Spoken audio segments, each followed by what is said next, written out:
Hi, I just wanted to do a video on copper, and we're going to look at multiple things that have happened here in the recent days, including some of the trades that we detailed earlier.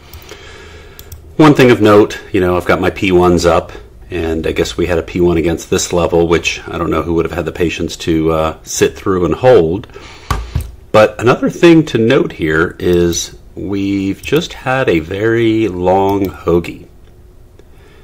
And, hoagies are not just for the 1 minute NASDAQ chart and scalping.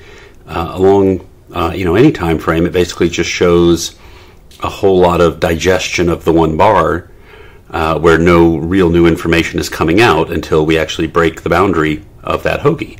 And here we have 1, 2, 3, 4, 5, 6, 7, 8, 9, 10, 11 entire days that stayed within, and the 12th day broke out. If we look at this in the context of the weekly chart, we can see that we had a very nice symmetrical triangle forming here. And pull it back even further, the last time we were at these levels was 2011. So we basically spent a decade doing this pattern right here, and we are breaking out from this decade-long consolidation. And if you're going to break out from a decade-long consolidation, you are going to go very far. So just looking at some basic fibs here, this is $5.40 a pound. This is about $634 a pound. And another thing, well, gosh, interesting to note, there was a weekly P1 at the bottom, at the start of this entire leg up. And then here, I guess, there are one that got a little bit of action, one that didn't trigger, one that failed right here towards the end. Not the one that probably failed right here. But what I wanted to point out is that, with Elliott wave theory, I can drop the canned result on. Wave 2 is supposed to retrace the vast majority of wave 1, which it did. And at the bottom of wave 2, it is supposed to feel worse than it did at this low here. Don't remember what I was feeling back then. Oh, this was COVID. This was March COVID. So clearly it must have been feeling worse here than it did back here in January of 2016. Another way to look at that is, as ugly as COVID was, as fast and hard as markets dropped, they still could not go lower than that previous level. So then we had wave 3 that started, and wave 3 went all the way up until May of 2021. And ironically, May of 2021 is when a lot of the breadth indicators on the stock market indices, peaked and started looking worse. And then wave 4s are notoriously known for doing triangles, right? It could easily do an ABC like this, or a triangle. And this one did a triangle. And here's the kicker. When you're dealing with commodities, wave 5 is typically your longest wave. When you deal with stocks, wave 3 is typically your longest wave, and wave 5 is about the same size as wave 1. Here we've had wave 1 go from $1.93 to $3.30, so call it $1.40. We've had this one go from $2.05 to $4.85, call it $2.80.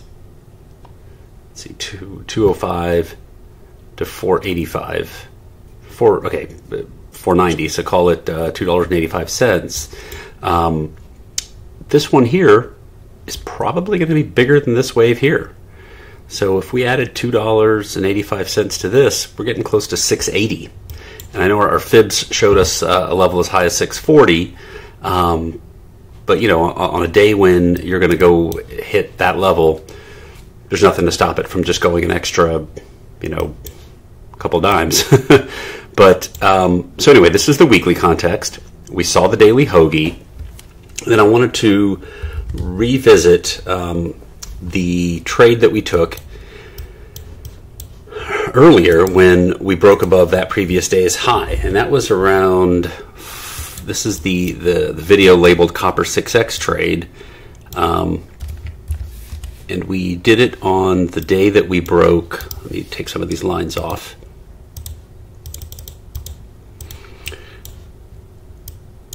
we did it right here. Because, let's see, this is an up bar, this is a down bar, this was outside, this was outside, this was inside, this was outside. We basically had an outside, outside, inside, outside, which is a breakout pattern. When you have a combination of inside and outside bars close together, there's a lot of indecision, a lot of churning, and you typically get a good breakout from that. So as soon as we got above the high of this bar, which was 453.20, we looked for our lower time frame pattern and did our 6x trade. Now,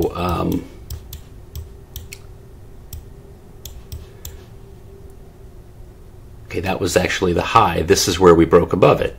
So, and you can go back to the 6x video. I'll link it at the end of the video if I can figure out how to do that. And basically, you know, going back to our wave counting, we had this one leg down,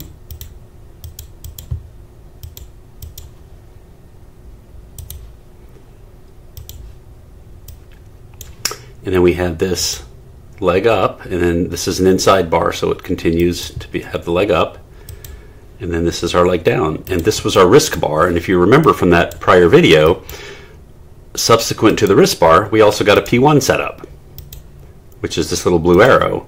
So it's just nice to have all that extra confirmation. Now this thing right here was only 1.25 cents, 125 ticks, whatever you want to call it, in size. And that's where we said, okay, 10 times this, 8 times this would be 460.55. And I'm not sure if we hit it on that day itself or if it took us a little longer.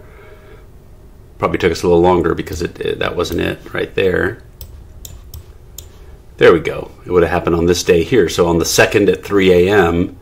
after entering on the 1st at 4 a.m. So in less than 24 hours, we did get 10x, which would be 4.6055. But imagine if we had left a trailer, right? I mean, no one would expect you to sit through 10x profits and just keep sitting. But imagine if you took off half, you took off another half, you left a couple of lots to run. At today's high of 490.490, and again, this is, we're talking about the 4th, so 1st to the 2nd, 2nd to the 3rd, 3rd to the 4th, 3 days. This isn't an eternity. This is a 5-minute chart here, so it looks like an eternity, but it's literally 3 days minus 450.55 divided by 1.25. You've made over 35 times your risk. This risk of 1.25 is basically $312 a contract. If you had just left one on for this entire ride, a risk of $312 could be close to $11,000 in 3 days, mind you. So this just kind of highlights the importance of tying in the weekly picture, which we can see here is, had a triangle waiting to break out to all-time highs. The daily picture, which as we can see had two very noticeable things. One being an 11-day hoagie, which is a breakout pattern. And then the last 4 or 5 days of that hoagie, let's see, where is it? 1, 2, 3. Last 4 days of the hoagie were outside, outside, inside, outside, which is a breakout pattern of its own. So the better the signal to a breakout, when you catch that first pullback, the longer you want it to run. Contrast that with some of the crude entries that we've had where we got exactly 4R, or even today's S&P entry I don't think is the greatest. I think it'll probably eventually get 4. But when you have a breakout from this good of a pattern, it really pays to leave a little bit on, because one of those situations where you get 35 times your risk, even on a small piece, really helps make your year. It really has an outsized, it's basically a right tail event, and keeping yourself open to those really helps shift the mean over to the right. One last thing I wanted to put up here is this doesn't have to only be done on a daily. this 4x pattern. What I saw this morning, one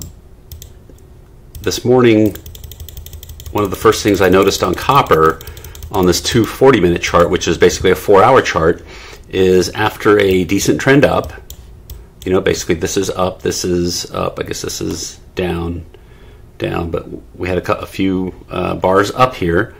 We actually got a lower low and a lower high. So breaking above this bar would, we had an outside bar, and breaking above this bar would set up a potential continuation. So if that high was 478.80, trying to remember what time frame I saw it on. There we go, probably this 15. So we broke above it. This is a clean wave down, clean wave up, clean wave down, and if we blow this up now, this low is 510, this low is 515, so this is a higher low. This is your risk bar. Your risk bar is 670 to 510. That's a 160 point risk bar. I think I'm on the wrong day. Well, interestingly, that worked out wonderfully.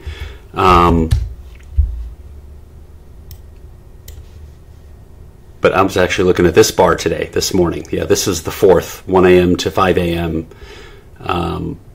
So I think this bar was in progress when I came into the office. So looking at that, the high above this, and this little digression here just goes to show you that with each of these changes in trends on a 240, there's going to be a 5 or 15 minute pattern that you can catch on to. It doesn't have to be only on the daily. It happens every day. I don't have to cherry pick the ones that that I actually intended to do. This was one I didn't intend to do, and we still found the 15 minute pattern to enter. But here, this is the one I intended to do, and this one actually looked a little funny from what I remember. 486.35, and I believe it was a smaller time frame, like a 5 minute.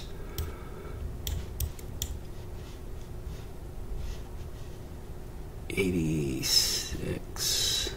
There we go. So yeah, on this one, we basically only had one wave down, and then we had this wave up. Oops, sorry. This wave up right here, and then we had this wave down. And this was not a lower low. So I would usually avoid this only because, sometimes you end up putting up something here and then getting the second proper leg down, which tends to stop you out. But what was special about this one is, again, you guessed it, there was a hoagie here. So, these two bars completely inside of this bar, and when that broke to the upside, using this as your risk bar, 86.70, 84.60, 210, I think you got at least 4R on that, 210 times 4, 840 on top of 484.60. I'm sorry, 486.70, so add 210 to it. 840 plus 486.70, 495.10. Okay, so we haven't quite gotten 4x on that. It got 20 ticks short. We needed 495.10, we got to 494.90. But again, you see the concept is, it doesn't have to only be daily. You can be watching a very a higher time frame like a 240, and when a 240 minute bar breaks, the key is to go down and look for a lower time frame entry. And in this case, you may not have noticed it when it happened.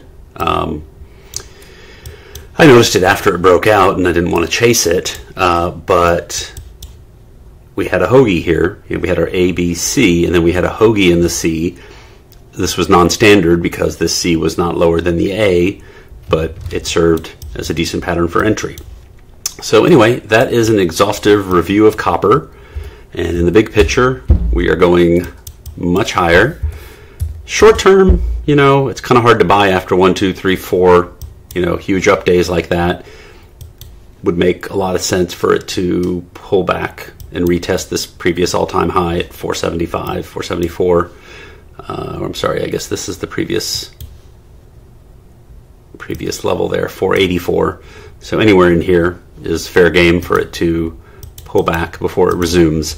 But if it does pull back, you can be rest assured we will be waiting until we get that first high violation to re-enter for a move up. So anyway, if you like the content, drop a like, start subscribing, make some comments. If you don't like the content, you're free to comment as well. And have a good weekend. I am going to be out of here.